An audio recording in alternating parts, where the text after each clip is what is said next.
Hello friends, welcome to R&I tutorial. This is Maruti Shopnar from Haveri. ಸ್ನೇಹಿತರೆ, ನಮಗೆ ಗಣಿತ ಮತ್ತು ಇಂಗ್ಲಿಷ್ ಕಬ್ಬಿಣದ ಕಡಲೆ. ಹೀಗೆ ಅಂದ್ಕೊಂಡು ನಾವೇನು ಮಾಡ್ತಿದ್ದೇವಪ್ಪ ಅಂತಂದರೆ ಗಣಿತ ಮತ್ತು ಇಂಗ್ಲೀಷ್ನ ಕಲಿವೆಯಲ್ಲಿ ಎಡುತ್ತಾ ಇದ್ವಿ. ಇದೇ ರೀತಿ ಅಂದ್ಕೊಂಡ ಒಬ್ಬ ಹುಡುಗನ ವಿದ್ಯಾರ್ಥಿಯ ಕಥೆಯನ್ನು ನಾನು ಈಗ ಹೇಳೋಕ್ಕೆ ಇಷ್ಟಪಡ್ತೇನೆ. ಒಂದು ಸರಿ ಏನಾಯಿತು, ಅದೊಂದು ಗುರುಕುಲದಲ್ಲಿ 6 ವರ್ಷಗಳ ಕಠಿಣ ಪರಿಶ್ರಮದ ನಂತರ ಸಂಸ್ಕೃತದ ಪಂಡಿತರಾಗ್ತಾ ಇದ್ರು. ಹೀಗೆ ಒಬ್ಬ ವಿದ್ಯಾರ್ಥಿ 4 ವರ್ಷಗಳ ಕಾಲ ಸತತವಾಗಿ ಪ್ರಯತ್ನ ಪಟ್ಟ. ಆದರೆ ಒಂದು ಅಕ್ಷರನೂ ಕಲಿಯೋಕ್ಕಾಗಲಿಲ್ಲ, ಒಂದು ಶ್ಲೋಕನೂ ಸಂಪೂರ್ಣವಾಗಿ ಬರ್ತಾ ಇರಲಿಲ್ಲ. ಆದರೆ ಗುರು ಸೇವೆಯನ್ನು ಭಾಳ ಚೆನ್ನಾಗಿ ಮಾಡ್ತಾಯಿದ್ದ.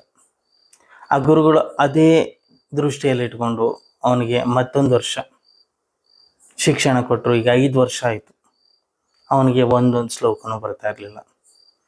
ಆ ದಿನ ಏನಾಯ್ತೇನೋ, ಗುರುಗಳು ಅವನಿಗೆ ಹಿಗ್ಗಾಮುಗ್ಗ ತರಾಟೆಗೆ ತೊಗೊಂಡು, ನೀನು ಯಾವುದಕ್ಕೂ ಉಪಯೋಗಿಲ್ಲ, ಈ ಗುರುಕುಲದಿಂದನೇ ಹೋಗ್ಬಿಡು, ಇರಬೇಡ ಇಲ್ಲಿ, ನಿನಗೆ ವಿದ್ಯೆ ಹತ್ತಲ್ಲ, ದಡ್ಡ ಇದ್ದೀಯ ಅಂತಂದು ಸಾಕಷ್ಟು ಬೈದರು.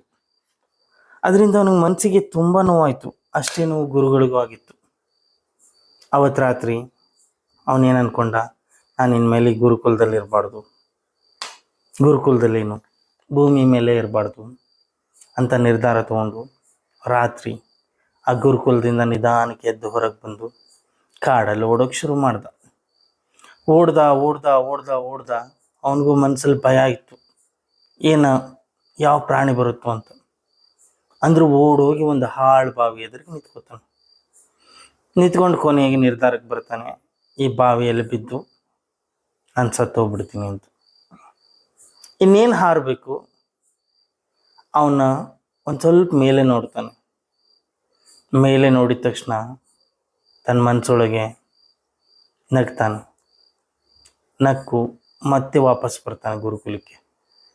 ವಾಪಸ್ ಬಂದು 5 ವರ್ಷದಲ್ಲಿ ಆಗ್ಲಾರ್ದನ್ನ ಕೇವಲ ಮುಂದಿನ 3 ವರ್ಷದಲ್ಲಿ ಕಲಿತ್ಬಿಟ್ಟು ದೊಡ್ಡ ಸಂಸ್ಕೃತ ಪಂಡಿತ ಆಗ್ತಾನೆ.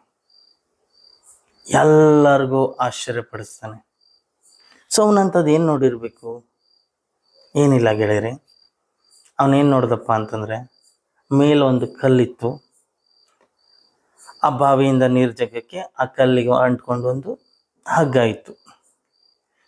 ಆ ಹಗ್ಗ ಎಲ್ಲಿ ಆ ಕಲ್ಲು ಮೇಲೆ ಆಡಿತ್ತೋ ಆ ಕಲ್ಲು ಆ ಜಾಗದಲ್ಲಿ ಸಬದು ಹೋಗಿತ್ತು. ಆವಾಗ ಅವನಿಗನಿಸ್ತು, ಏಕಶ್ಚಿತ್ ಒಂದು ಹಗ್ಗ, ಸಾಧಾರಣ ಹಗ್ಗ ಅಷ್ಟು ಒರಟಾದ ಕಲ್ಲನ್ನು ಸವಿದ ಜಾಗದಲ್ಲಿ ಪೊಳ್ಳು ಮಾಡುತ್ತೆ ಅಂತಂದರೆ, ತಗ್ ಮಾಡುತ್ತೆ ಅಂತಂದರೆ, ನಾನು ಮನುಷ್ಯ, ನಾನು ಎಷ್ಟು ಶಕ್ತಿವಂತ, ನನ್ನ ಕೈಲಿ ಯಾಕೆ ಸಂಸ್ಕೃತ ಕಲಿಯೋಕ್ಕಾಗಲ್ಲ ಅಂತ ಹೇಳಿ ಆ ದೃಢ ನಿರ್ಧಾರ ಮಾಡಿಕೊಂಡು ಅವನು ವಾಪಸ್ ಹೋಗಿ ಸಂಸ್ಕೃತ ಪಂಡಿತ ಆಗ್ತಾನೆ. ಈಗ ವಿಚಾರ ಮಾಡಿ, ಎಂತೆಂಥ ಅದ್ಭುತಗಳು ನಡೆದಂಥ ಈ ಭೂಮಿಯಲ್ಲಿ ನಿಮಗೆ ಇಂಗ್ಲೀಷ್ ಗಣಿತ ಕಲಿಯೋಕ್ಕಾಗಲ್ಲ. ನೀವು ಸರಿಯಾಗಿ ಪ್ರಯತ್ನ ಪಟ್ಟರೆ, ಹಗಲು ರಾತ್ರಿ ಕಲಿಬೇಕು ಅನ್ನೋ ಉತ್ಸಾಹ ತೋರಿಸಿದ್ರೆ, ಒಂದಲ್ಲ ಒಂದಿನ ಆ ಗಣಿತ ಇಂಗ್ಲೀಷ್ ನಿಮ್ಮ ಮನಸ್ಸಿನ ಮಾತಾಗುತ್ತೆ. ಈ ಕತೆ ಇಷ್ಟ ಆಗಿದ್ದರೆ ಸಬ್ಸ್ಕ್ರೈಬ್ ಮಾಡಿರಿ, ಲೈಕ್ ಮಾಡಿರಿ. ಈಗಾಗಲೇ ನಾನು 10th ಕ್ಲಾಸಿನ ಫಸ್ಟ್ ಲೆಸನ್ನಿನ ವಿಡಿಯೋನ ಬಿಟ್ಟಿದ್ದೀನಿ. ನನ್ನ ಚಾನಲ್ಗೆ ಹೋಗಿ ಅದನ್ನು ನೋಡಿ ಹೇಗಿತ್ತು ಅಂತ ಕಾಮೆಂಟ್ ಹಾಕೋದನ್ನು ಮರಿಬೇಡ್ರಿ. All the best. Thank you.